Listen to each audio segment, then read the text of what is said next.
আন্দারপুরের মানুষ আমি, আন্ধার ঘরের বাসিন্দা। ও আল্লাহ, ও আল্লাহ, আমি এক পাপিষ্ট বান্দা। আন্ধার ঘরের রাস্তা সুজা, ঘাড়ে লইয়া পারের বুঝা। আন্ধার ঘরের রাস্তা সুজা, ঘাড়ে লইয়া পারের বুঝা। আল্লাহ রাসূল মুর্শিদ বুঝা, আল্লাহ রাসূল মুর্শিদ বুঝা। পাগল মনের দান্দা গো। ও আল্লাহ, ও আল্লাহ, আমি এক পাপিষ্ট বান্দা। আন্দারপুরের মানুষ আমি, আন্দারপুরের মানুষ আমি, আন্ধার ঘরের বাসিন্দা। ও আল্লাহ, ও আল্লাহ, আমি এক পাপিষ্ট বান্দা।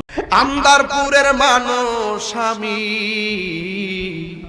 আন্দারপুরের মানুষ আমি, আন্ধার ঘরের বাসিন্দা। ও আল্লাহ, ও আল্লাহ, আমি এক পাপিষ্ট বান্দা। আর ওই দিন দেখলাম সিলেটের একটা শিল্পী গান গাইতে মারা গেছে, পাগল হাসান। সে দেখছি তার মার কাজ করতেছিল। গই আছে না, গই খুব মায়া লাগছে দেখতে ভাই।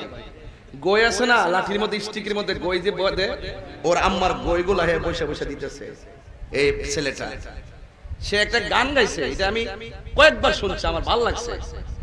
আন্দারপুরের মানুষ আমি, আন্দারপুরের মানুষ আমি, আন্ধার ঘরের বাসিন্দা। ও আল্লাহ, ও আল্লাহ, আমি এক পাপিষ্ট বান্দা। আন্ধার ঘরের রাস্তা সুজা, ঘাড়ে লইয়া পারের বুঝা। আন্ধার ঘরের রাস্তা সুজা, ঘাড়ে লইয়া পারের বুঝা। আল্লাহ রাসূল মুর্শিদ বুঝা, আল্লাহ রাসূল মুর্শিদ বুঝা। পাগল মনের দান্দা গো। ও আল্লাহ, ও আল্লাহ, আমি এক পাপিষ্ট বান্দা।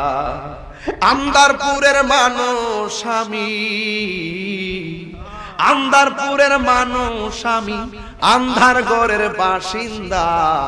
ও আল্লাহ, ও আল্লাহ, আমি এক পাপিষ্ট বান্দা। আমি কি মনে করেন এটা অর্থটা কত, কি মনে করেন? নাজাতের জন্য এটি যথেষ্ট। কথা কোন ঠিক কিনা? আন্ধার ঘরের রাস্তা সোজা, একদম ডাইরেক্ট মরলে কই যাবেন? এটা বেহানা সোজা, গাড়ে লইয়া ফারের বোঝা। ওই আখেরাতের বোঝাটা কান্দে লইয়া খাড়ো লইয়া গেছে গিয়া। এখন ওই জায়গার ভিতরে আল্লাহ রাসূল মুর্শিদ বুঝা, বুঝন করা, পাগল মনের দান্দা। এটা তাহিরের দান্দা, এটা আপনাদের দান্দা। আতিউল্লাহ ওয়া আতিউর রাসূল ওয়া উলিল আমরি মিনকুম। আল্লাহ রাসূল মুর্শিদ, জোরে কোন সুবহানাল্লাহ। আমি একটু ব্যাখ্যা করছি এটা। ওই যে মার কাজ করছে, গই বানাই দিছে, আরে কি, আল্লাহ তার জান্নাতবাসী করুক, আমিন করুন। আল্লাহ তার ত্রুটি মার্জনা করে আল্লাহ তাকে জান্নাতবাসী করুক, আমিন করুন। দোয়া করবেন। সে তো মানুষই না, ঠিক কি না বলেন? আর মানুষ কাকে বলে? ঈমানের সাথে একতা, শৃঙ্খলা, ভালোবাসা, ভ্রাতৃত্ব, মনুষ্যত্ববোধ জাগিয়ে তোলার মাধ্যমে মনের মানসিকতাকে যিনি নূর করতে সক্ষম তাকে মানুষ বলে। আর মনের মানসিকতাকে যদি আপনি নূর করতে চান তাহলে আপনাকে যেতে হবে আল্লাহর ওলিদের দরবারে। মদিমালের দোকানে গেলে মদিমাল পাওয়া যায়, ওলি আল্লাহর দরবারে গেলে আল্লাহ পাওয়া যায়। ঠিক না, ঠিক কিনা বলেন? এটা একটা হলো দুনিয়ার ব্যবসা, দৈনন্দিন জীবনের ব্যবসা, আর একটা হলো আখিরাতের ব্যবসা। আমরা নবী চাই কি চাই না? আরো জোরে চাই কি চাই না? এই জন্য আমার যুবক ভাইয়ের আল্লাহ বলছেন, কই থেকে ওয়াজ কই গেলাম না, লাকড়ি থেকে গেছে নাকি? ওয়াকুদুহান নাসু ওয়াল হিজারা উইদ্দাত